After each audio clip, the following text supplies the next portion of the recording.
And we find ourselves in an incredibly grave moment right now, when the US and Israel have resumed their airstrikes on Gaza, murdering at least 400 people, including hundreds of children. Shame. This has formally ended the ceasefire, which never progressed past the first phase. And even during that ceasefire, Israel has been escalating their assault on the West Bank the entire time, killing thousands of people, mirroring their previous and now current violence against Gaza. This is all in line with Trump's plainly stated desire to, quote, take over Gaza. This all at the same time as Trump ordering an airstrike on Yemen yesterday, killing at least 53 people in the attack. Shame. Shame. This all at the same time as they are revoking degrees, arresting, expelling, and deporting students. Shame. Shame. And as dark as this chapter in the Palestinian struggle for liberation is, the oppressor is always most desperate, will lash out the hardest when they can feel their grip loosening. This is a sign of desperation for the US and Israel. The US and Israel are making clear that they seek to destroy any semblance of resistance to their agenda and will in fact attempt a genocide to achieve their goals. Yes, yes.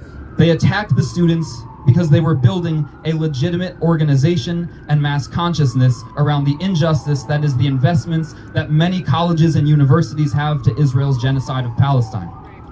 They attacked the people of Yemen because they have maintained an effective blockade of Israel in the Red Sea for more than a year. They attacked the people of Gaza because even in a genocide, they have remained steadfast in their resistance and demand for the liberation of themselves and the right of return to their homeland. In all of these cases, the movement has continued to build undeterred. In the case of the students, there have been hundreds of demonstrations just this week demanding the freedom of Mahmoud Khalil. In the case of Yemen, after the US airstrike yesterday, Ansar Allah has reaffirmed their commitment to the blockade of Israel in the Red Sea. And in the case of Palestine, the resistance remains committed, refuses to abide by Israel's false ceasefires and faux offers of peace. So when Trump and Netanyahu show their hand by attacking the leaders in the resistance, what they are doing is signaling that their attempts at domination by other means are failing. The idea behind all of these vicious attacks and desperate attacks of the US and Israel is that if you kill enough people, if you arrest enough people, if you deport enough people, you can stop a revolution. You can stop a resistance. But we here in Baltimore know that wherever there is oppression, there is going to be resistance to that oppression. The ruling class, and not just in the US, but around the world, are terrified of the rising consciousness of people, and there's no going back. We only go forward from here, stronger, forward. So even though we find ourselves in a scary moment, and an incredibly serious moment, we can see the cracks in the Israeli project. And Zionists know that the end is coming, and is in fact inevitable. So we are here tonight to say that we do see an end to the genocide in Palestine, and it is not only in a ceasefire with the lying Zionists. It ends in not only the end of the genocide, but in the return of the Palestinian people to their homeland, and the achievement of the sovereignty and self-determination of the Palestinian people, and the end of the occupation. Free, free Palestine! Free, free Palestine! Free, free, free Palestine! Free, free, free Palestine! Free, free Palestine! Free, free Palestine! Free, free, free Palestine! Free, free, free Palestine! Free, free Palestine! Free, free Palestine! Free, free, free Palestine! Free, free, free Palestine! Our first speaker tonight is someone from an organization who has been at the front of the struggle for Palestinian liberation not only over the past 17 months, but for as long as the organization has existed. Please welcome to the stage from the Palestinian Youth Movement, Sammy.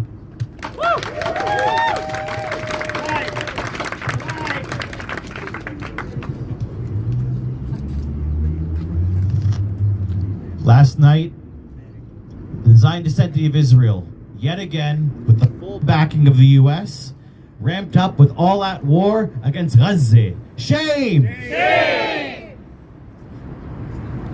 We must understand, first and foremost, that the imprisonment of Mahmoud Khalil, the attacks on Yemen, on Syria, Lebanon, the displacement of tens of thousands of Palestinians in the West Bank, all of it All of it is a direct attack on Palestine and all those who continue to struggle for its liberation.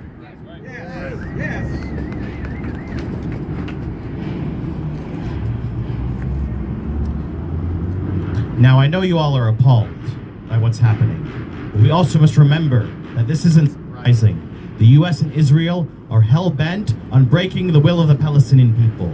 But we will not be intimidated, we will not be silenced, we will continue to struggle.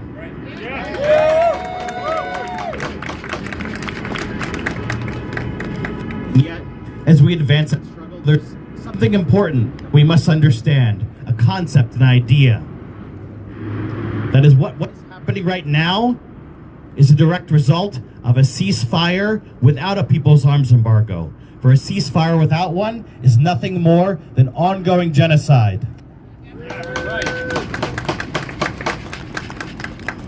What does that mean for us?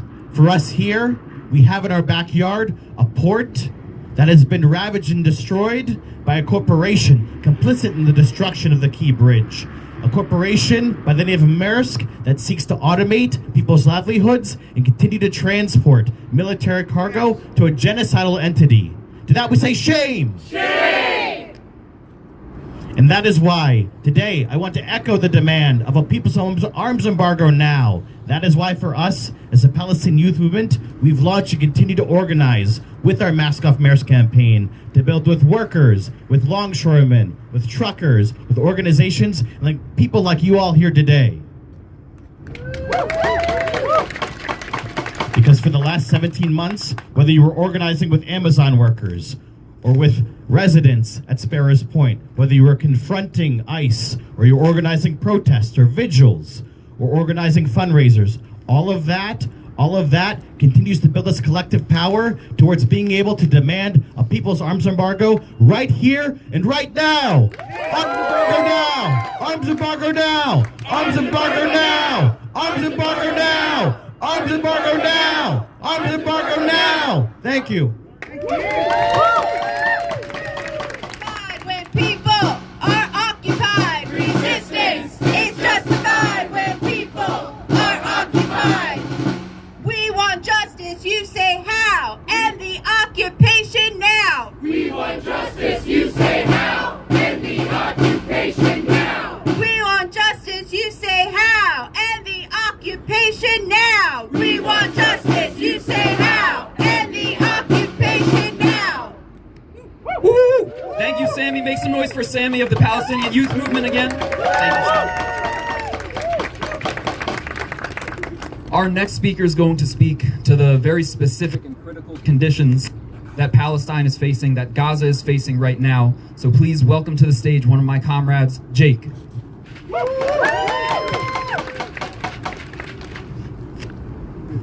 Thank you. My name is Jake, and I want to talk about what it's like in Gaza.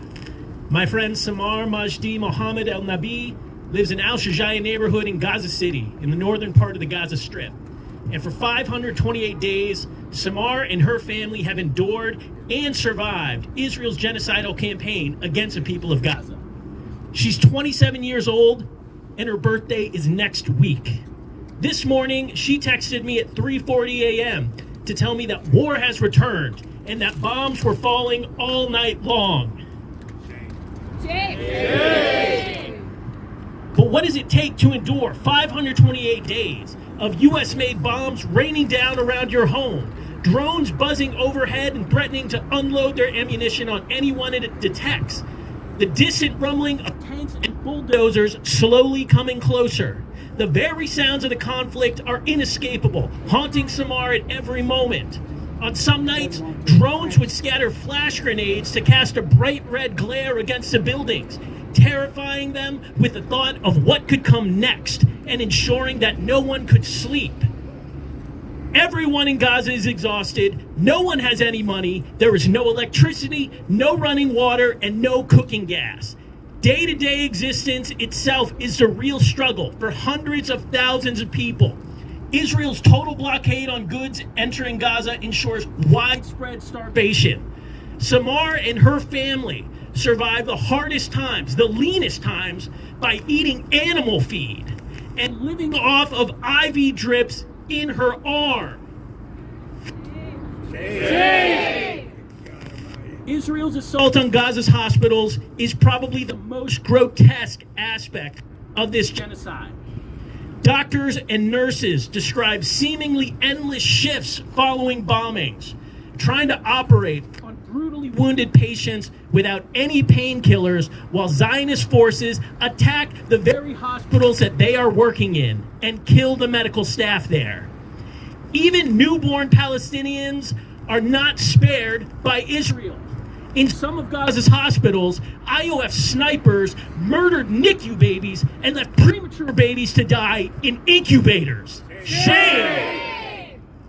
Despite all of this, Samar, her family, and many Gazans are still alive and actively resisting. I asked Samar if there was anything she wanted to say tonight, and she said, yes, tell them this. I'm a teacher. I used to teach children to try their best not to think about the sounds of explosions. But now I need someone to tell me the same thing.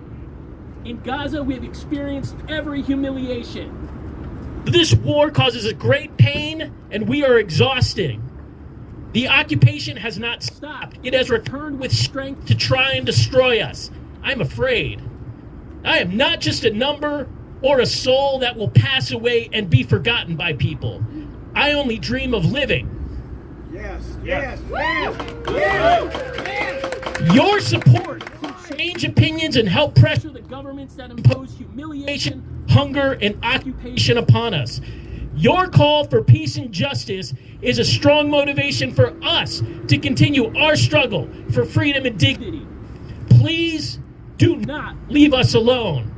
And so I ask you, are we going to leave Samar and the people of Gaza to struggle on their own? No! Are we going to let the Palestinian people face the U.S.-Israeli death machine by themselves? No! Hell no! We will continue to stand in solidarity with them until Palestine is free from the river to the sea. All glory to the martyrs. Long live the resistance.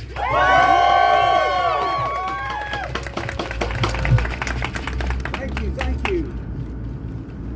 Money for homes and education. Money for homes and education. Not for war and occupation. Not for war and occupation. Not another nickel, not another dime. Not another nickel, not another dime. No more money for Israel's crimes. No more money for Israel's crimes. Not another penny, not another dollar. Not another penny, not another dollar. No more money for Israel's slaughter. No more money for Israel's slaughter.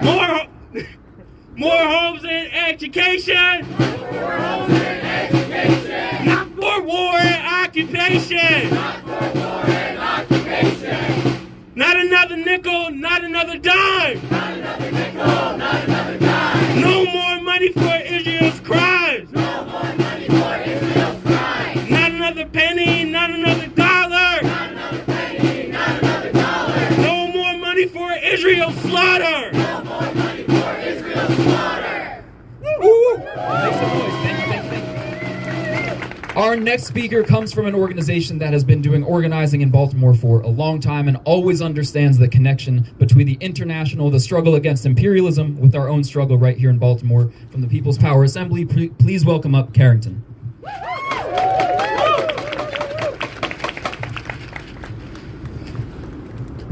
Good evening, sisters, brothers, and siblings in the struggle. I'm Carrington. I'm with the People's Power Assembly, Struggle for Socialism Party, and I'm also a worker at the Walters Art Museum with the Walters Workers United. I would like to talk to you today about how the continued Israeli aggression on Gaza is nothing but the return to the status quo for U.S. imperialists. What this was the continuation of the status quo for U.S. imperialism. The assaults on Yemen, the assaults on Lebanon, the continued Israeli assaults on Syria were the same steps that allowed the assault on Gaza to continue last night. The fight of the resistance to ward off U.S. imperialism, is what is scaring the ruling class and shaking up the status quo here. As my fellow comrades in the struggle have said earlier today, explaining how the student struggle with Mahmoud Khalil, the blocking of Maersk ports around the world, have all led to the shakeup of the U.S. and Western imperialist ruling class. And this, as we have heard again today, is the lashing out, the absolute the rawest lashing out of the toddlers that run the death machine that is Western imperialism, NATO, the Zionist entity, and all that. What we see also is the resistance around the Middle East is like, as they describe it in Gaza, is like a spider web. Although they are under attack now, although the bombs are falling now, the spider web will continue to grow. The spider web will continue to create new paths to interlink and entrap the Zionist entity to ultimately destroy the Zionist entity. Right. Yes. I think, honestly, that's really all I have to say. Long live the resistance. Long live Baltimore. Thank you, and have a wonderful rest of your day.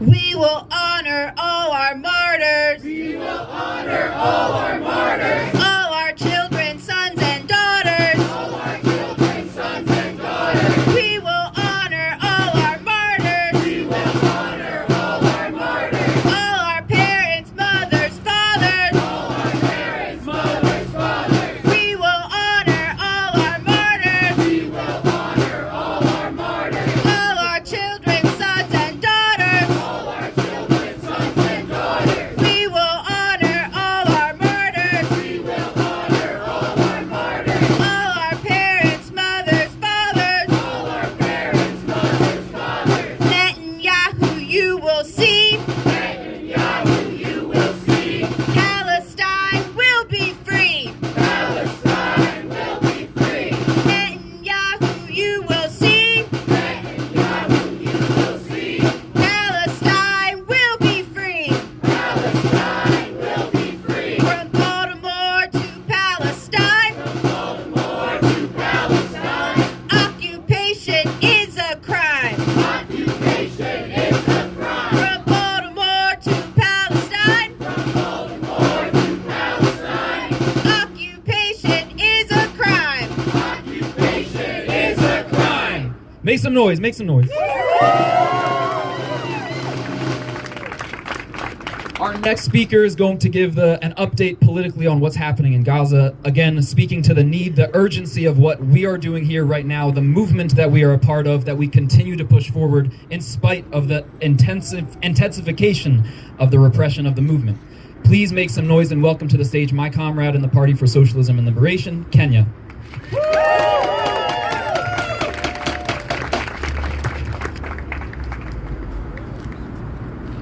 In full coordination with the Trump administration, Israel has resumed its genocidal war against the people of Gaza. Over 400 people were murdered by Israeli airstrikes in the opening hours of this new phase, and the attacks are ongoing. A full-scale ground invasion may be coming soon. All of this aggression is being carried out with the U.S.-supplied arsenal funded by our tax dollars. Trump and Netanyahu are lying when they say that the Palestinian resistance walked away from negotiations. The reality is the opposite. Despite repeated efforts to secure a lasting ceasefire, Israel consistently failed to live up to its commitments or negotiate in good faith. Yes, yes, yes. The agreement reached on January 15th established a temporary ceasefire to be followed by 3 phases of negotiations that each last 6 weeks. The first phase involved weekly prisoner swaps between Israel and the resistance as the Israeli military gradually withdrew from Gaza and allowed more humanitarian aid to enter. The Palestinian resistance fulfilled its end of the deal, but Israel allowed in only a fraction of the truckloads of food, medicine, fuel, and other essential supplies necessary to alleviate the horrible suffering the people of Gaza have been subjected to. Shame. It also refused to leave certain strategic positions inside of Gaza. Phase 2 of negotiations were supposed to focus on a political settlement about the future governance of Gaza and lead to a definitive end to the fighting. The Israeli government refused to accept the beginning of Phase 2, and the so-called mediators from the Trump administration instead focused on coming up with an arrangement for the extension of Phase 1. Even though this constituted a clear violation of the January 15th agreement, the resistance still actively engaged in talks that would extend the ceasefire and resume the prisoner swaps. These negotiations were still underway when Israel decided to resume the assault on Gaza. Trump has openly and repeatedly declared his intent to carry out the ethnic cleansing of Gaza, driving the population from their homes to make room for a luxury real estate development that would be owned by the United States. Shame. Netanyahu supports this plan, which is in line with the long-term goal at the foundation of the Israeli regime: remove Palestinians from their homeland to make way for colonial settlers. That's what the resumption of the war on Gaza is really about. To attempt a new phase of ethnic cleansing required a sabotage of the ceasefire. Netanyahu wants to hold this far-right coalition together in pursuit of a genocidal agenda. He couldn't care less about hostages. All across the country today and in the coming days, emergency protests are taking place. Under Trump and Biden before him, tens of billions of dollars of our taxpayer money is being used to murder children and bomb hospitals instead of meeting the needs of working people. Alongside the people of the world, we need to rise up and put an end to this massacre once and for all.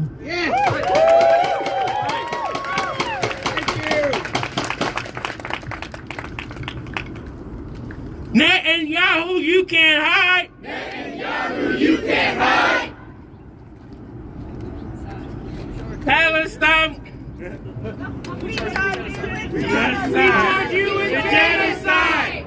Netanyahu, you can't hide. Netanyahu, you can't hide. We charge you with genocide. We charge you with genocide. We will honor all our martyrs. We will honor all our martyrs. All our children's sons and daughters. All our children's sons and daughters. We will honor all our martyrs. We will honor all our martyrs. All our parents, mothers, fathers. All our parents, mothers, fathers. Justice is our demand. Justice is our demand. No peace on stolen land. No peace on stolen land. Justice is our demand. Justice is our demand. No peace on stolen land. No peace on stolen land. Our next speaker is going to continue to build on the themes that we've been hearing about, the need to continue in the struggle and the importance of what we are still doing here, building the movement locally. Please make some noise for another one of my comrades in the PSL, Alex. All right, I'm going to be talking a little bit about the way that imperialism has been coming home, especially very recently. I don't know if you guys heard, but we are facing severe budget cuts here in Maryland. And despite those budget cuts, we still have money to send to Israel. Is that right? No! So they're cutting tens of thousands of people off from Medicaid. Is that right? No! They're cutting 30,000 people off from food stamps while still sending money to Israel. Is that right? No! And that continues on to our federal government. They are cutting money from all types of different fields that help people in this country. They are cutting things to help poor people in this country, but we are still sending more and more money to Israel. Is that right? No! So what we have to do, we have to organize. We have to join organizations. We have to get together, and we have to put a stop to this. Because we cannot let these people take money away from us. We cannot let them take our money that we make for them and just send it over to people all the way in Israel to kill all these children, these sons, these daughters, everyone. There's no need for that. We cannot let that happen. So we're going to get organized, and we're going to shut that shit down. Make some noise for Alex. Thank you, Alex. Our next speaker is going to speak to his experience, very recent experience, and what he observed in the West Bank. So please welcome to the stage Dietrich.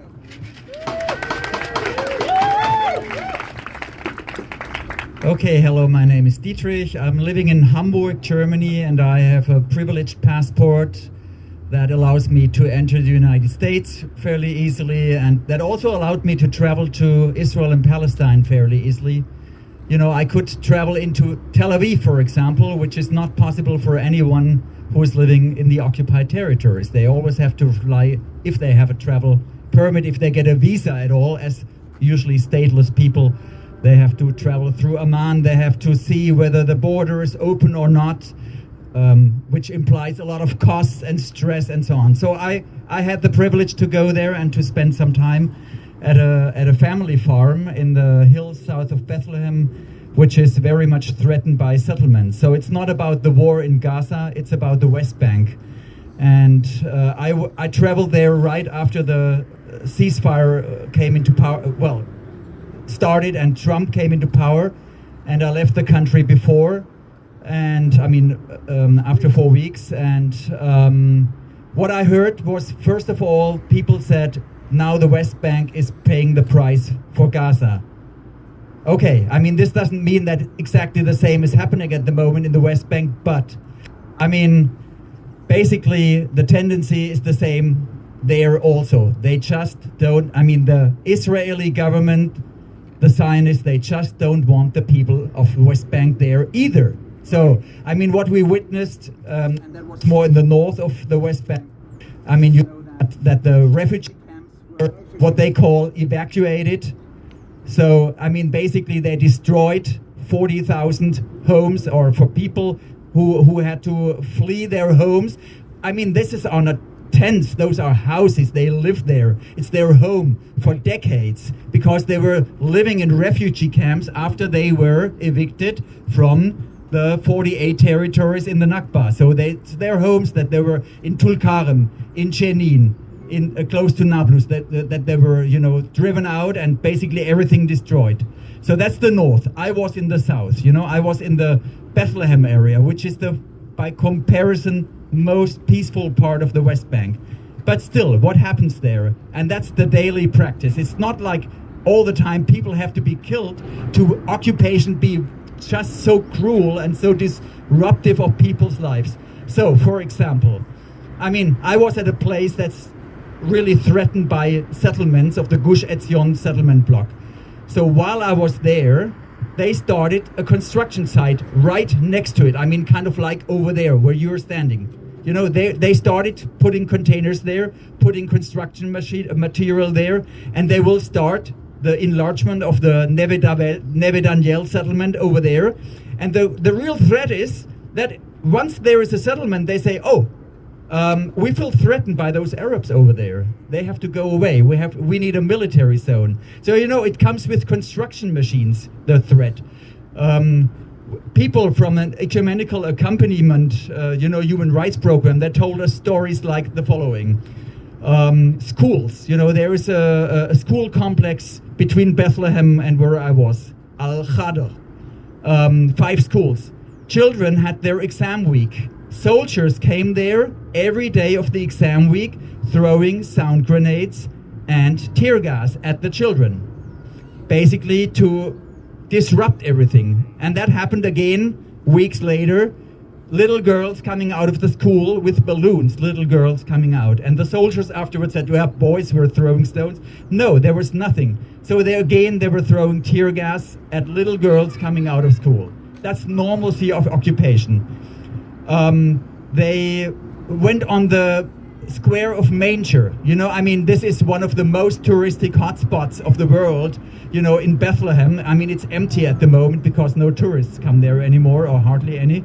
And they most likely because a person was released, you know, one of those many prisoners in the West Bank, he was released to the old city of Bethlehem.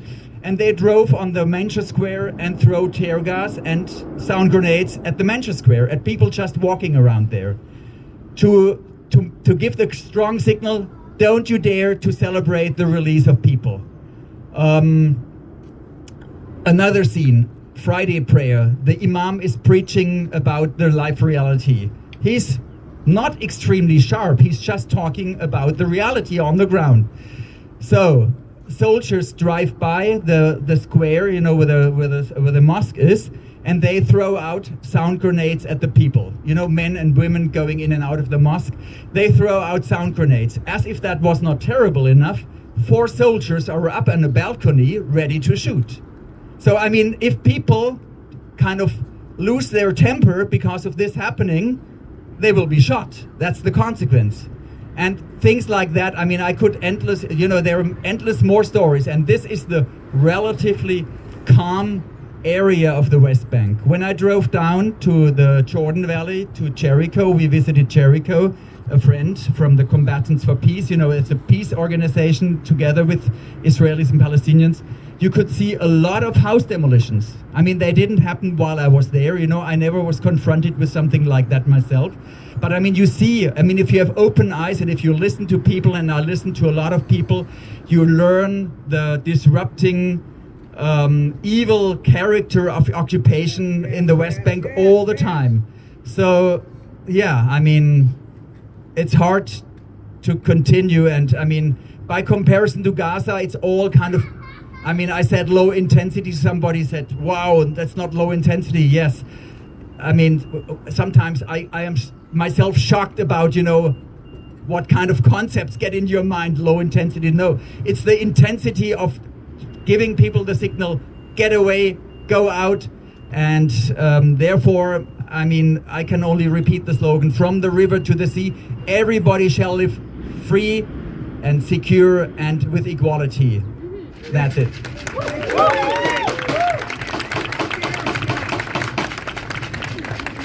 We want justice, you say how? We want justice, you say how? End the occupation now. End the occupation now. We want justice, you say how?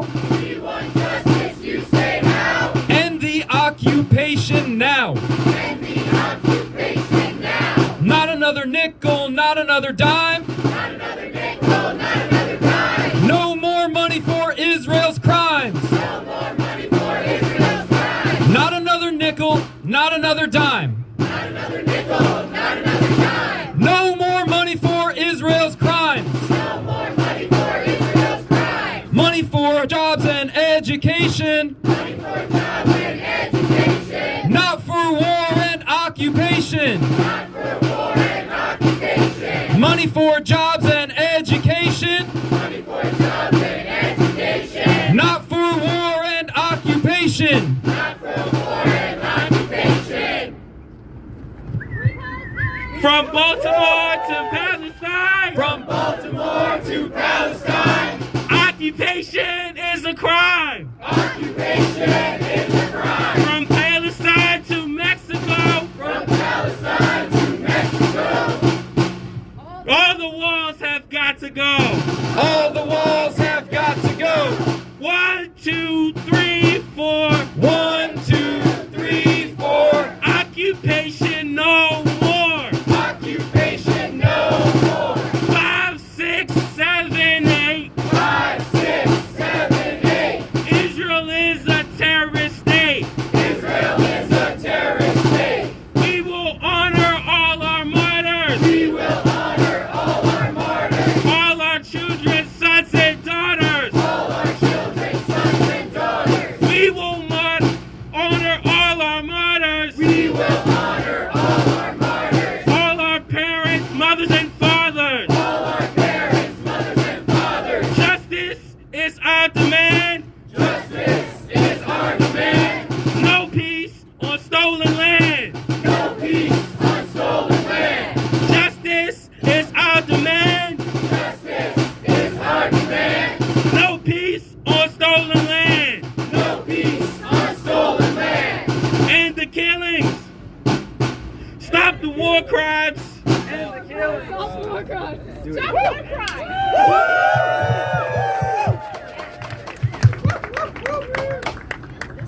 Israel out of Palestine. Israel bombs. Israel bombs. USA pays. USA pays. How many kids did you kill today? How many kids did you kill today? Israel bombs. Israel bombs. USA pays. USA pays. How many kids did you kill today? How many kids did you kill today? End the blockade, break the siege. End the blockade, break the siege. Gaza, Gaza will be free. Gaza, Gaza will be free. End the blockade. End the siege, break the siege. End the blockade, break the siege. Gaza will be free. Gaza will be free.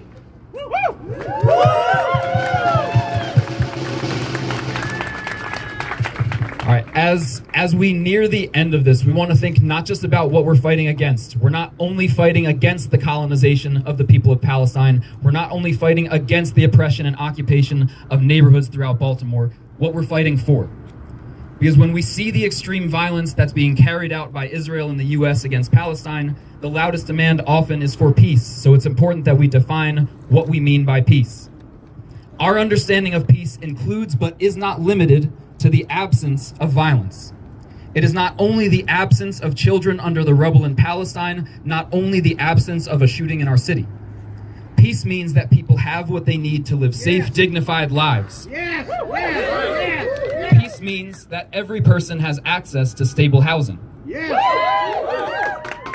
Peace means that every student in the school district has access to healthy food for every meal and safe drinking water at their schools. Peace means that not only do the U.S. and Israel stop bombing Palestine, but that the Palestinian people have their land back and every inch of their land back. None of this is possible under our current system. Our interests and needs of healthcare, housing, education for peace are not the same as the interests of the people in power who currently have power. The people who currently run our society profit off of our misery. The less you make at your job, the more your boss makes. The less that Brandon Scott spends on housing and schools, the more he can spend on the BPD to protect the property of developers gentrifying our neighborhoods. The less that the ruling class spends on healthcare, the more money they have for $1 billion jail and a new cop city on Coppin State's campus. The more bombs that drop on Palestine, whatever Trump and Netanyahu have planned next, the more Palestinian children that are murdered, the closer the U.S. is to achieving its goal of having unhindered control of this key region in its global imperialist agenda. Shame. These are the capitalists, the racists, the imperialists, the Zionists, the colonizers that have a vested interest in the maintenance and continuation of this deeply violent system we all live under right now. There is no such thing as peace under imperialism. Not here, not in Palestine, not in the Sudan, the Congo, Haiti, or anywhere under the boot of Western capital. So we must understand that our struggle for peace is a struggle for power. That no matter how little violence occurs between members of our community, the capitalist state will continue its work of institutionalized violence regardless. Because homelessness is violence. The denial of health care is violence. Starvation, sanctions is violence. And what of the regime changes, the coups, the assassinations, the bombings that the U.S. conducts around the world? Is that not violence too? All of these are forms of violence that are considered normal under our current system. So as we close, we commit not only to upholding the basic requirements of abstaining from interpersonal violence that plagues communities, but to struggling with our neighbors, our coworkers, our classmates for a system under which all of this, under which peace is actually possible. We commit to struggling for the only system under which a lasting peace is possible. That means socialism, and that means that we have the power. But we can only have what we're organized enough to take. And if we want the power required to realize true peace, we must learn the lessons of history. We know that what we're struggling for is in fact possible because it's been done before. It has been done by the Bolsheviks in Russia, the July 26th movement in Cuba, the PAIGC in Guinea-Bissau, the Communist Party and National Liberation Front in Vietnam. The list could go on. But it is only possible when we are unified and organized, when we understand that our enemies are not our trans neighbors and community members, are not immigrants, but are in fact the billionaires that run our government. Our class includes not only our neighbors, our coworkers, and our classmates, but the people of Palestine fighting right now for their lives and land as we stand here. And Yemen. It includes the people in the Sahel region of Africa uniting to achieve true liberation from the neo-colonial puppets which have plagued them for decades. It includes the people of Cuba suffering but enduring under the cruel U.S. blockade, which continues to intensify, denying them basic necessities like medical supplies and fuel. Who our class does not include is the people who happen to look like us and smile at us as they exploit and rob us blind. Our class does not include the politicians who say that even though they've lied to us every election in the past, that this time they really mean it, and actually this is the only one that really counted. Our class does not include the media who, just as they smear organizers here fighting for the people, lie about the brave resistance movements around the world. We are not outnumbered, but we are out-organized, and if we're busy fighting our neighbor or whoever CNN tells us to hate on TV from halfway across the world, we will never know peace. But if we are able to achieve a common understanding, if we are able to organize ourselves so that not only do we commit not to harming each other, but to struggling together for the world that we deserve and require, we will know liberation. We will know power. We will know freedom from exploitation, from capitalist racist oppression, from patriarchal domination. We will know all of these things. We will know at long last peace, and a lasting peace, if only we are willing to fight together. So peace to you if you're willing to fight for it. Thank you very much. From Baltimore to Palestine. From Baltimore to Palestine. Revolution in our lifetime. Revolution in our lifetime. From Baltimore to Palestine. From Baltimore to Palestine. Revolution in our lifetime. Revolution in our lifetime. From Baltimore to Palestine. From Baltimore to Palestine. Revolution in our lifetime. Revolution in our lifetime. Revolution in our lifetime. Revolution in our lifetime. Free, free Palestine. Free, free Palestine. Free, free, free Palestine. Free, free, free Palestine. Free, free Palestine. Free, free Palestine. Free, free, free Palestine. Free, free, free Palestine. We want justice, you say how? We want justice, you say how? End the siege on Gaza now. End the siege on Gaza now. We want justice, you say how? We want justice, you say how? End the siege on Gaza now. End the siege on Gaza now. End the siege on Gaza now. End the siege on Gaza now. End the siege on Gaza now. End the siege on Gaza now. Thank you, everyone. Please make it home safe. Make some noise.